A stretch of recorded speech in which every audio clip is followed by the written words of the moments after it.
ನಮಸ್ತೆ ಸ್ನೇಹಿತರೆ, ಆಶಾ ಪರಮೇಶ ಯೂಟ್ಯೂಬ್ ಚಾನಲ್ಗೆ ಸ್ವಾಗತ ಸುಸ್ವಾಗತ. ಎಲ್ಲರೂ ಹೇಗಿದ್ದೀರಾ? ಎಲ್ಲರೂ ಚೆನ್ನಾಗಿದ್ದೀರಾ ಅಂದ್ಕೊಂಡಿದ್ದೀನಿ. ನಾನು ಕೂಡ ತುಂಬ ಚೆನ್ನಾಗಿದ್ದೀನಿ. ಮೃತ್ಯುಂಜಾಯ ರುದ್ರಾಯ ನೀಲಕಂಠಾಯ ಶಂಭವೇ ಅಮೃತೇಶಾಯ ಶಾರ್ವಾಯ ಮಹಾದೇವಾಯ ತೇ ನಮಃ. ನಾಳೆ ರವಿ ಪ್ರದೋಷ ಪೂಜೆ ಇದೆ. ಪ್ರದೋಷ ಪೂಜೆದ ಬಗ್ಗೆ ತಿಳಿದುಕೊಳ್ಳೋಣ. ಚುಟುಕಾಗಿ ಹೇಳ್ಕೊಡ್ತೀನಿ, ಎಲ್ಲರೂ ಮಾಡ್ಕೊಳ್ಳಿ, ತುಂಬ ಒಳ್ಳೆಯದಾಗುತ್ತೆ. ಭಾನುವಾರ ಬರುವ ಪ್ರದೋಷ ವ್ರತವನ್ನು ರವಿ ಪ್ರದೋಷ ಎಂದು ಕರೆಯಲಾಗುತ್ತದೆ. ಇದು ಭಗವಾನ್ ಶಿವನಿಗೆ ಅರ್ಪಿತವಾದ ಅತ್ಯಂತ ಮಂಗಳಕರವಾದ ದಿನವಾಗಿದೆ. ಈ ವ್ರತವನ್ನು ಆಚರಿಸುವುದರಿಂದ ದೀರ್ಘಾಯುಷ್ಯ, ಉತ್ತಮ ಆರೋಗ್ಯ ಮತ್ತು ಜಾತಕದಲ್ಲಿ ಸೂರ್ಯದೇವನ ಅನುಗ್ರಹ ಪಡೆದುಕೊಳ್ಳಬಹುದು. ಹಾಗಾಗಿ ಎಲ್ಲರೂ ರವಿ ಪ್ರದೋಷ ಪೂಜೆಯನ್ನು ಮಾಡ್ಕೊಳ್ಳಿ, ಆರೋಗ್ಯ ದೀರ್ಘಾಯುಷ್ಯ ವೃದ್ಧಿ ಮಾಡ್ಕೊಳ್ಳಿ ಅಂತ ಹೇಳ್ತಾ ಇದ್ದೀನಿ.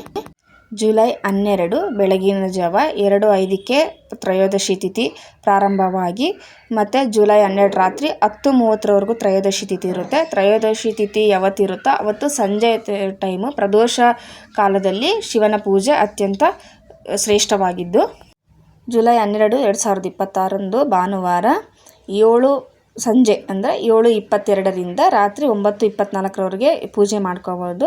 ಸಂಕಲ್ಪ ಎಲ್ಲ ತಿಳಿಸಿರ್ತೀನಿ, ವಿಡಿಯೋ ಪೂರ್ತಿಯಾಗಿ ನೋಡಿ. ಇದಕ್ಕೆ ಬೇಕಾಗಿರ್ತಕ್ಕಂಥ ಎಲ್ಲ ಮಂಗಳ ದ್ರವ್ಯಗಳು ನಿಮಗೆ ಗೊತ್ತಿದ್ದಾಗೆ ಅರಿಶಿನ, ಕುಂಕುಮ, ವಿಭೂತಿ, ಹೂವು, ನೈವೇದ್ಯಕ್ಕೆ ಮತ್ತು ದೀಪಗಳು, ಆರತಿ ಮಾಡೋದಕ್ಕೆ ಆರತಿ ಎಲ್ಲ ರೆಡಿ ಮಾಡಿ ಇಟ್ಕೊಳ್ಳಿ. ಸಂಕಲ್ಪ ತಿಳಿಸ್ತೀನಿ ನೋಡಿ. ಮೊದಲು ಗಣಪತಿ ಪ್ರಾರ್ಥನೆ ಮಾಡ್ಕೊಳ್ಳಿ, ಗುರು ಪ್ರಾರ್ಥನೆ ಮಾಡ್ಕೊಳ್ಳಿ, ಮಾತೃದೇವತೆ, ಗ್ರಾಮ ದೇವತೆ, ಕುಲದೇವರನ್ನ ಎಲ್ಲ ಪ್ರಾರ್ಥನೆ ಮಾಡ್ಕೊಳ್ಳಿ. ಆಮೇಲೆ ದೀಪಾರಾಧನೆ ಮಾಡಿ, ಶುಭಂ ಕರೋತಿ ಕಲ್ಯಾಣಂ ಆರೋಗ್ಯಂ ಧನ ಸಂಪದ ಶತ್ರು ಬುದ್ಧಿ ವಿನಾಶಾಯ ದೀಪಂ ಜ್ಯೋತಿ ನಮೋಸ್ತುತೆ ಅಂತ ಹೇಳಿ ದೀಪವನ್ನು ಬೆಳಗಿಸಿ ಅಕ್ಷತೆಗಳು ಅರಿಶಿನ ಕುಂಕುಮ ಏರಿಸಿ ದೀಪಕ್ಕೆ ನಮಸ್ಕಾರ ಮಾಡ್ಕೊಳ್ಳಿ. ಆಚಮನ ಮಾಡ್ಕೊಳ್ಳೋರು ಆಚಮನ ಮಾಡ್ಕೊಳ್ಳಿ, ಪ್ರಾಣಾಯಾಮ ಮಾಡ್ಕೊಳ್ಳೋರು ಪ್ರಾಣಾಯಾಮ ಮಾಡ್ಕೊಳ್ಳಿ. ಈಗ ಸಂಕಲ್ಪ ಹೇಳ್ತೀನಿ ನೋಡಿ. ಬಲಗೈ ಹಸ್ತದ ಮೇಲೆ ಹೂವು ಅಕ್ಷತೆ ಇಟ್ಕೊಂಡು ಬಲತೊಡೆಯ ಮೇಲೆ ಬಲಗೈಯನ್ನು ಇಟ್ಟು ಅದರ ಮೇಲೆ ಎಡಗೈಯಿಂದ ಮುಚ್ಚಿ ಈ ಸಂಕಲ್ಪವನ್ನು ಹೇಳಿ.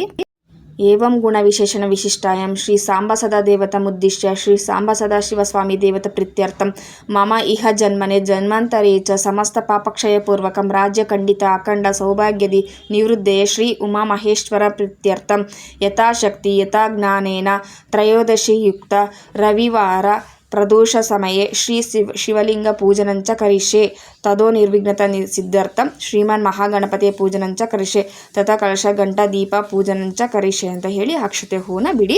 ಗಂಟೆ ಪೂಜೆ ಮಾಡ್ಕೊಳ್ಳಿ. ಆಮೇಲೆ ಕಲಶ ಪೂಜನೆ ಅಂದರೆ ನೀವು ದೇವರಿಗೆ ಅಭಿಷೇಕಕ್ಕೆ ಅಂತ ಇಟ್ಕೊಂಡಿರ್ತೀರಲ್ಲ, ಆ ಕಲಶಕ್ಕೆ ಗಂಗೆ ಚೈಮುನೆ ಚೈವ ಗೋದಾವರಿ ಸರಸ್ವತಿ ನರ್ಮದ ಸಿಂಧು ಕಾವೇರಿ ಜಲಸ್ಮಿನ್ ಸನ್ನಿಧಿಂ ಕುರು ಅಂತ ಹೇಳ್ಬಿಟ್ಟು ಪೂಜೆ ಮಾಡ್ಕೊಳ್ಳಿ.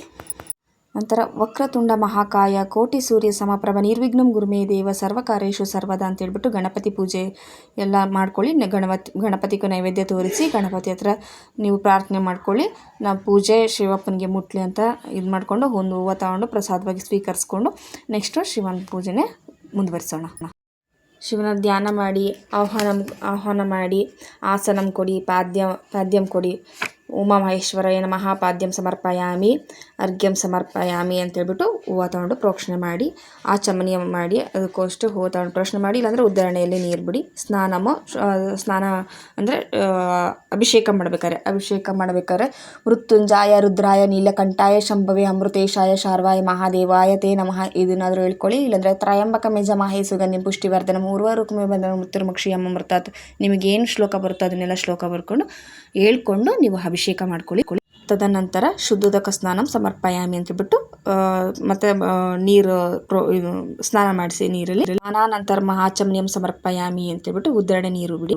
ಗೆಜ್ಜೆ ವಸ್ತ್ರ ಹೇರಿಸಿ 16+2 ಗೆಜ್ಜೆ ವಸ್ತ್ರ ಯಜ್ಞೋಪವೀತಕ್ಕೆ ಅಕ್ಷತೆಗಳು ಹಾಕಿ ಆಮೇಲೆ ಗಂಧ ಹಚ್ಚಿ ಅರಿಶಿನ ಕುಂಕುಮ ಎಲ್ಲ ಹಚ್ಬಿಟ್ಟು ಆಮೇಲೆ ಪುಷ್ಪಂ ಸಮರ್ಪಯಾಮಿ ಅಂತೇಳ್ಬಿಟ್ಟು ದೇವಿ ಶಿವಪ್ಪನಿಗೆ ಅಲಂಕಾರ ಮಾಡ್ಕೊಳ್ಳಿ. ನೀವೇನೇನು ತಂದಿರ್ತೀರೋ ಎಲ್ಲ ಹೂಗಳಲ್ಲಿ ಅಲಂಕಾರ ಮಾಡ್ಕೊಳ್ಳಿ ಲಿಂಗಕ್ಕೆ.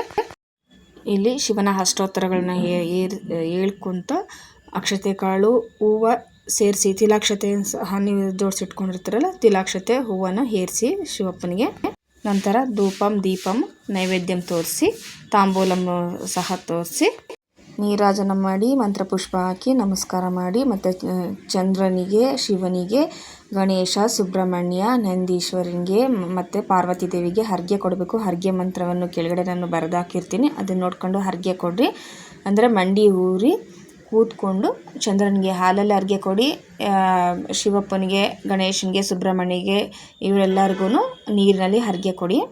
ಪ್ರದಕ್ಷಿಣೆ ನಮಸ್ಕಾರ ಎಲ್ಲ ಆದಮೇಲೆ ತೀರ್ಥ ಪ್ರಸಾದ ನೀವೇನಿಟ್ಟಿರ್ತೀರ ನೈವೇದ್ಯ ಅದನ್ನು ಸ್ವೀಕರಣೆ ಮಾಡಿ ನಮಸ್ಕಾರ ಮಾಡ್ಕೊಳ್ಳಿ. ನೆಕ್ಸ್ಟ್ ಡೇ ಅದನ್ನು ನೀವು ವಿಸರ್ಜನೆ ಮಾಡಿ. ಈ ವ್ರತದ ಕಥೆಯು ಪೌರಾಣಿಕ ಕಥೆಯಾಗಿದ್ದು, ಒಬ್ಬ ತಾಯಿ ತನ್ನ ಮಗನನ್ನು ರಕ್ಷಿಸಲು ಶಿವನಿಗೆ ತೋರಿದ ಭಕ್ತಿಯನ್ನು ಆಧರಿಸಿದೆ.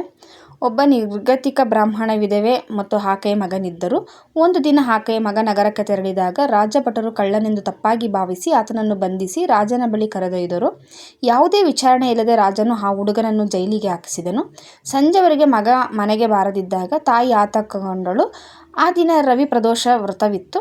ತಾಯಿಯು ಸಂಪೂರ್ಣ ನಂಬಿಕೆಯಿಂದ ಉಪವಾಸವಿದ್ದು ಶಿವನನ್ನು ಪ್ರಾರ್ಥಿಸಿ ಪೂಜೆ ಸಲ್ಲಿಸಿದಳು. ಆಕೆಯ ನಿಷ್ಕಲ್ಮಶ ಭಕ್ತಿಗೆ ಪ್ರಸನ್ನಾದ ಶಿವನು ಅದೇ ರಾತ್ರಿ ರಾಜನ ಕನಸಿನಲ್ಲಿ ಕಾಣಿಸಿಕೊಂಡನು. ಜೈಲಿನಲ್ಲಿರುವ ಹುಡುಗ ಸಂಪೂರ್ಣ ನಿರ್ದೋಷಿ, ಕೂಡಲೇ ಆತನನ್ನು ಬಿಡುಗಡೆ ಮಾಡು, ಇಲ್ಲದಿದ್ದರೆ ನಿನ್ನ ರಾಜ್ಯವೇ ನಾಶವಾಗುತ್ತದೆ ಎಂದು ಎಚ್ಚರಿಸಿದನು. ಎಚ್ಚೆತ್ತ ರಾಜನು ತಕ್ಷಣವೇ ಹುಡುಗನ ವಿಚಾರಣೆ ನಡೆಸಿ ಆತ ನಿರಪರಾಧಿ ಎಂದು ತಿಳಿದು ಸನ್ಮಾನಿಸಿ ಬಿಡುಗಡೆಗೊಳಿಸಿದರು. ಅಂದಿನಿಂದ ಆ ತಾಯಿ ಮಗನ ಜೀವನವು ಸುಖಮಯವಾಯಿತು. ಈ ಕತೆ ಈ ರವಿ ಪ್ರದೋಷ ಪೂಜೆಯ ಕಥೆ ಆಗಿದೆ. ಧನ್ಯವಾದಗಳು ಸ್ನೇಹಿತರೆ. ಈ ವಿಡಿಯೋ ಇಷ್ಟ ಆದರೆ ಲೈಕ್ ಮಾಡಿ, ಸಬ್ಸ್ಕ್ರೈಬ್ ಮಾಡ್ಕೊಳ್ಳಿ, ಫಾಲೋ ಮಾಡಿ. ಧನ್ಯವಾದಗಳು ಸ್ನೇಹಿತರೆ. ಪ್ಲೀಸ್ ಲೈಕ್ ಮಾಡಿ.